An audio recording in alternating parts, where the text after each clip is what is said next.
चलिए आज बिहार की औद्योगिक पहेली को समझने की कोशिश करते हैं। इतनी संभावनाएं होने के बाद भी आखिर बिहार उद्योगों की दौड़ में पीछे क्यों रह गया है? आइए उन गहरी वजहों को जानते हैं जो इसकी तरक्की की राह में रुकावट बनी हुई हैं।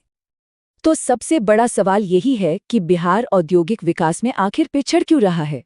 देखिए, इसका जवाब किसी एक कारण में नहीं है, बल्कि कई सारी समस्याएं हैं जो एक दूसरे से जुड़ी हुई हैं। हम एक एक करके इन सब पर बात करेंगे। शुरुआत करते हैं सबसे बुनियादी और सबसे बड़ी समस्या से। तो सबसे पहले बात करते हैं उन बुनियादी दरालों की जो बिहार की औद्योगिक नींव को ही कमजोर करती हैं। ये वो दिक्कतें हैं जो किसी भी नए निवेशक के लिए पहले और सबसे बड़ी चुनौती बनकर सामने आती हैं। देखिए, समस्या की जड़ यही है। जरा सोचिए, बिना 24 घंटे बिजली के, बिना अच्छी सड़कों के और एक मजबूत रेल नेटवर्क के बिना कोई भी फैक्ट्री आखिर चलेगी कैसे? बिहार में इन्हीं बुनियादी सुविधाओं की कमी है, जिससे प्रोडक्शन की लागत बढ़ जाती है और विकास सीधे सीधे रुक जाता है। और यहीं से ऊर्जा संकट की समस्या भी खड़ी हो जाती है।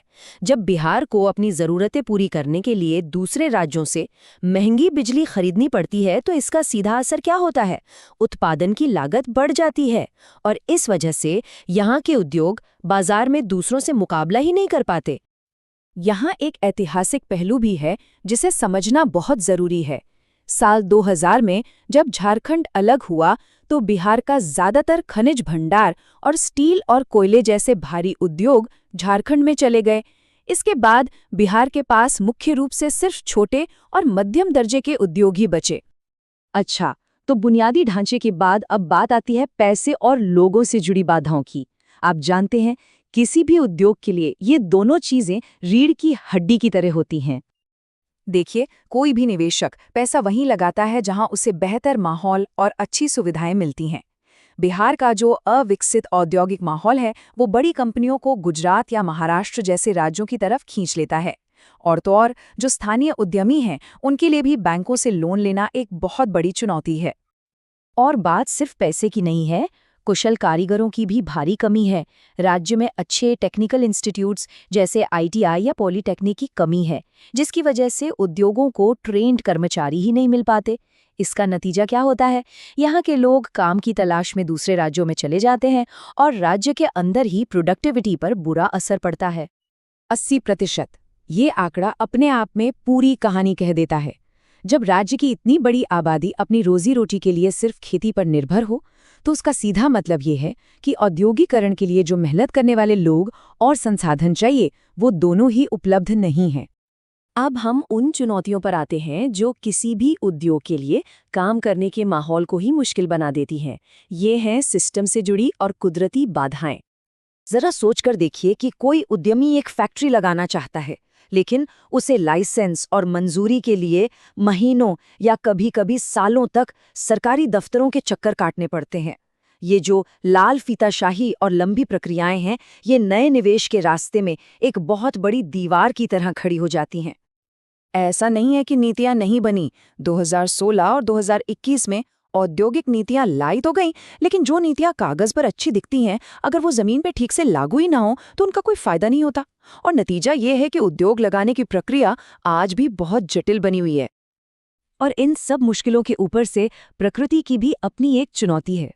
उत्तर बिहार में लगभग हर साल आने वाली बाढ़ और कई इलाकों में सूखा प्रोडक्शन और सप्लाई चेन को पूरी तरह से ठप कर देता है। ये उद्योगों के लिए एक अलग ही तरह का जोखिम पैदा करता है। और मान लीजिए अगर कोई उद्योग इन सभी बाधाओं को पार करके उत्पादन कर भी ले तो एक और बड़ी समस्या सामने आकर खड़ी हो जाती है, बाजार की। बिहार में स्थानीय बाजार बहुत सीमित है और परिवहन नेटवर्क कमजोर होने के कारण अपने उत्पादों को देश के दूसरे हिस्सों में भेजना मुश्किल भी है और महंगा भी। तो ये जो पूरी कहानी है वो एक दुष्चक्र की तरह है। यहाँ देखिए, बिजली और परिवहन की कमी से क्या होता है? उत्पादन की लागत बढ़ जाती है। पूंजी की कमी है तो नए उद्योग लग ही नहीं पाते। कुशल श्रमिक बाहर चले जाते हैं तो उद्योगों की क्वालिटी गिर जाती है। प्रशासनिक देरी के कारण निवेशक दूर भागते हैं और जो प्राकृतिक आपदाएं हैं वो उत्पादन को ठप कर देती हैं। मतलब एक समस्या दूसरी समस्या को जन्म देती है। लेकिन सवाल ये है कि क्या इस चक्र को तोड़ा जा सकता है? बिल्कुल। अब समस्याओं से हटकर समाधान की ओर देखते हैं, जहां उम्मीद भी है और आगे बढ़ने का एक रास्ता भी दिखाई देता है। तो रास्ता क्या है? यहाँ कुछ ठोस कदम हैं जो उठाए जा सकते हैं। पहला, बिजली और परिवहन जैसे बुनियादी ढांचे को युद्ध स्तर पर मजबूत करना होगा। दूसरा, एक असरदार सिंगल विंडो सिस्टम लागू करना होगा ताकि निवेशकों को दफ्तरों के चक्कर न काटने पड़े। तीसरा, स्थानीय युवाओं को उद्योगों के लिए जरूरी स्किल्स सिखानी होंगी। चौथा, बिहार की सबसे बड़ी ताकत यानी कृषि का लाभ उठाते हुए फूड प्रोसेसिंग जैसे उद्योगों को बढ़ावा देना। और आखिर में, निवेशकों को आकर्षित करने के लिए टैक्स और भूमि नीति को आसान और पारदर्शी बनाना। और हम इस चर्चा को एक बहुत ही अहम सवाल के साथ खत्म करते हैं। क्या बिहार की जो सबसे बड़ी ताकत है, यानी उसकी खेती, वही उसके औद्योगिक भविष्य की चाबी बन सकती है? क्या फूड प्रोसेसिंग, डेयरी और इथेनॉल जैसे उद्योग सच में बिहार की तकदीर बदल सकते हैं? शायद इस सवाल का जवाब ही बिहार के विकास का नया रास्ता तय करेगा।